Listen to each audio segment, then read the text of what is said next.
Your life experience, good or bad, is a gift when you share it with others. At Taxi Chronicles, we allow real riders with real stories to share their gift. So hopefully this episode will intrigue, enhance or inspire you. Don't forget to like, share and subscribe. Morning. Yes, we're back with another episode, another rider. Today we have the honour of having a model in the house. And he's going to tell us all about what it's like to be a model and how he got into the industry and whether he thinks it's suitable industries for another younger person coming up. So nice to have you here today. I think I've been recording at the same time. Yeah, well, I just need to let someone believe what's happening in my Uber journey home. I need to evidence this because no one's going to ever believe I'm doing this. They hear the episode. All right, I know, but still, I just need to actually record this just to legitimize everything. No problem. Okay, so tell us, what made you get into modelling and how, or what's a typical day of a model like? All right, well, I'm going to just be honest about modelling. I think modelling is a very great industry for me, but I think every model will have a different kind of opinion and feel towards modelling because it's very competitive. It's a competitive market, you know what I'm saying? Especially in London, it's very competitive. But I enjoy it. A day-to-day thing is, for me, is just about kind of keeping fit. I feel with modelling now, just being good looking, or as you're deemed good looking if you're a model, you need more than that now in this industry now. You can't just be a model, you need to have something else going on for you. And I think that's what kind of helps you develop your modelling career, because it's a lot to do with influence as well, do you know what I mean? What is it more that you need? Need? Yeah, you said you need more than just being handsome. What is it? I think it's charisma, and you got to just have something else to show about yourself other than just being a model. I feel, this is my opinion, as I feel nowadays, do you know what I mean? And I think it opens doors because of the fact that it is more based on the person more now than just their individual looks, if that makes sense. Okay, that's interesting. Yeah. So it's a lot about personality, charisma. Yeah. Are you a likeable person? Me personally? No. Yeah. They're looking at you. Yeah. Well, is yeah. he a likeable person? If someone saw him in the street, are they gonna? Is he approachable? Is he something? I mean, yeah, all those things I think are important. Why did you get into it? How did you get into it? I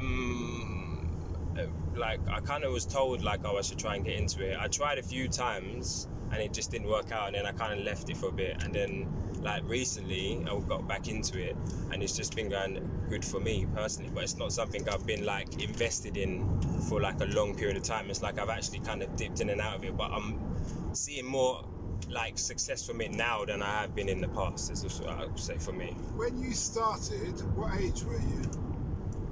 I was 18, 19, okay. But then, as I said, I didn't really give it a full go at that age, and I left it and did uni and everything, and then I'm near my end 20s now, 29. Okay. That's 29 was when I got back into it. Yeah. What would you say you've learnt that you wish you knew when you had started? Consistency with whatever you're doing will be always the results. If you just keep consistent with stuff, you will see the results. And that is I feel if I was just a little bit more consistent in my modelling when I was younger, I would have seen the results sooner. Do you reckon that's part of encouragement from a mentor or guardian? What's that, sorry? Do you reckon that's partly due to encouragement from a mentor / a guardian? I think it's just experiences. Stuff if you go through experiences and stuff, you realise that to get results you just need to be more consistent with anything. I hear you. Mr. 10. Okay. What would you say to your 16-year-old self? I wouldn't even know. I didn't know much at 16 when I think about it now. I'm not sure. Okay. I'm not sure. But you're saying it's an industry that young people can get into? Yeah, definitely. How would you advise them to get into that industry? What do they need to know? What do they need to do? Well, they would just kind of need to go to agencies and just get a couple of pictures. But you can use your Instagram now to kind of get your own attention now, do you know? So that's what I'm saying. Modeling can anyone can kind of do it in a sense, because it's more about the person now, isn't it? It's like. But it's interesting you say that. So I know there's lots of different kind of models. You've got the catwalk models, catwalk models, face, hands, put a certain part of your anatomy if you're shaped a certain way. Yeah. I've interviewed quite a few models in this car, and like one was like an auditor officer, something major from the Canary Wharf. She has her own team. Tall girl, tall sister. She's half Nigerian, half Ghanaian. So she's got the tall height of the Nigerian and the shape of the Ghanaian. Very attractive. And she was scouted. Yeah. Thing, but I'm just thinking there must be certain kind of models who, certain kind of agents, who want people who want to see people face to face first time. They don't want to go through the photos. You think? Are you saying that you think that that's what people prefer? No, I'm thinking as an agent. Yeah. As an agent, because you've got to a modelling agency, but you deal with agents. My agency. Oh, yeah, agency. I only have one agency. Oh. Me personally, I only have one agency. Some people are owned by one agency, and then they are like a mother agency, and then you have other representations in other countries.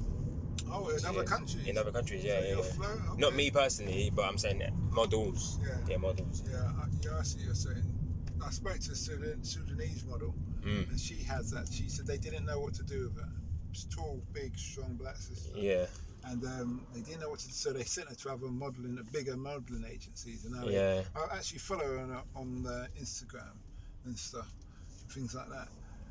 What does the future hold for you?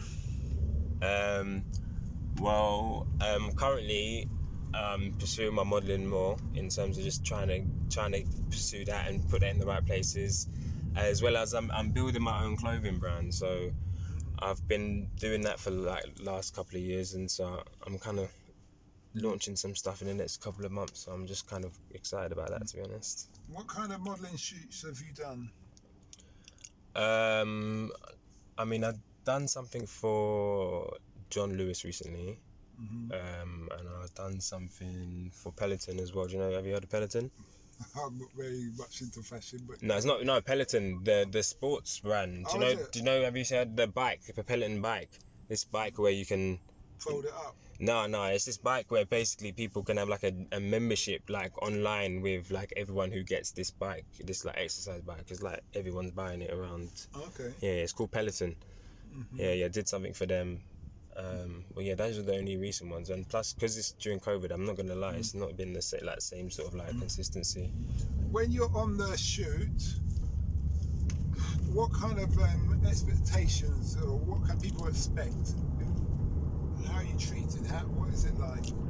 For me, I've always felt like it's always been good. Like I don't have any issues about the way I'm treating the thing, because they've kind of hired you to be there. So like the brand kind of they treat you quite nicely. So they look after you. Yeah, well, only in my personal experiences. I mean, I've never had any issues with working for anyone. They usually treat me very, very well, to be honest. Very well. I can't complain. Okay, that's good. I cannot complain. I know I was going to say, but mate, what you compare this to what have you heard from other models? No, then? I'm just curious. Oh, okay. Curious. No, because it'll be interesting to know other because I only see like from models I know. The girls, I've had all kind of. I had Russian, European, Eastern European. I've had some English models, but they kind of all deviate. Like I used to date a model. She used to do the Paris catwalk. That's a different type of like modelling, though. Yes, and that's a different industry of fashion. Do you get what I'm saying? That's high fashion. They kind of move like a lot differently to the shoots and stuff. I go. And then like the Sudanese model I interviewed, when I look at her modelling photos, it's kind of off the charts. Yeah. It's like it's like they're taking photos for photos' sake. To me, it's not like they're promoting or selling her clothes. I don't know what they're doing. But then I'm not into fashion. Yeah. So I think it's working though. Yeah, I don't. Yeah. Well, she's getting paid. Yeah, somebody's getting paid. So she's probably getting paid well as well. But she knows the highest paid model now is a Sudanese girl. Oh, is it? Yeah, that blue black. you can't. That blue black is unique to one part of the world, and it's Southern Sudan. So there's 5 Sudanese models. They all know each other. Yeah. And she's one of them. Yeah. So, Okay. yeah. But she's a nice girl. I actually got her number in the sense I wanted to interview her for my other podcast. Oh, nice. In Africa, because she explained about how the pyramids was built and all these other things. So what, did you just meet her in the same exact same thing? Just like you. Interesting. So did you decide to come up with this idea then? Now this is an interesting concept to do. Like. Yeah. Well, you meet different people all the time. Yeah, exactly. Like I said, the last customer, I played her the episode about the sugar baby and she turned out, she got out of the car and goes, yeah, I used to do sugar baby in. She said that, she'd get it out. She knows I can say, hey, come on, I want to hear the story. What's your point of view? But obviously she heard another sister's point of view about what it's like to... But do you decide who you gonna? Do you have a demographic of people that you go for, or is it anyone? It's anybody. I've interviewed people from policemen. Oh, really? Yeah. I nearly got to interview a judge the other day. I've interviewed ballerinas. Nice. Loads of NHS workers, lawyers. Yeah. Conductor for the London Philharmonic. So what about is this like a platform that you talk about anything, or is it generally? Just like we're having a conversation. You ever heard of Joe Rogan? Yeah. It's like poor man's version of Joe Rogan. Okay. For now, anyway, it might not be in a couple of years' time. You know what I mean? The episodes might not be exactly. You're on YouTube. You should start chucking on cameras, bro, because that'll probably get your YouTube numbers, man. The anonymous. What I'm gonna do, I'm gonna have a video footage of us travelling through London. Oh, okay. At night. So for the time the episode is running on YouTube, you've got something to actually look at. Yeah.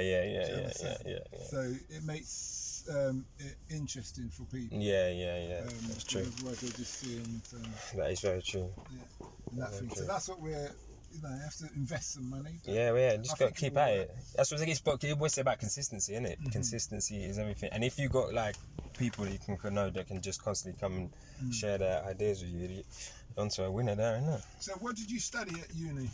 I studied business and finance. Okay. Yeah. So what are you planning to do with that? I'm just planning on just starting my own business. Like I've been doing it. I've been doing it for about 2.5 years, and it's just a bit of a process I'm learning. I need to just know more about to do what I'm doing, but I'm on the right path. Okay, that's good. That's good. Right path. So, you've been a great interview. Thank you. Last question. All right. What's the impact you want to have in the world? Unity, togetherness. The impact you want to have on the world? Yeah, I want to have some sort of like influence of unity or like togetherness. Okay. That's what I'd say. In some sort of way, I'd like to have that kind of contribution. And how are you working towards doing that? I haven't, but I feel that's where I need to be like doing. I need to get myself in a place where I can do that. That's what I'm saying. Okay, that's good. Well, thanks a lot for that. Yeah. And I wish you well. We wish you well. Thank you.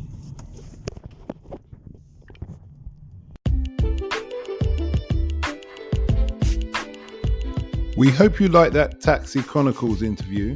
Don't forget to share and subscribe to get the latest episode. Ever considered investing in the continent with the fastest growing economies and population on Earth? The same continent that holds 30% of the world's known natural resources. Listen to our sister podcast, Africa Investor Stories, where you hear real investors with real stories from around the world share their experience of investing in Africa. We post Monday and Thursday at 10 a.m. British Standard Time.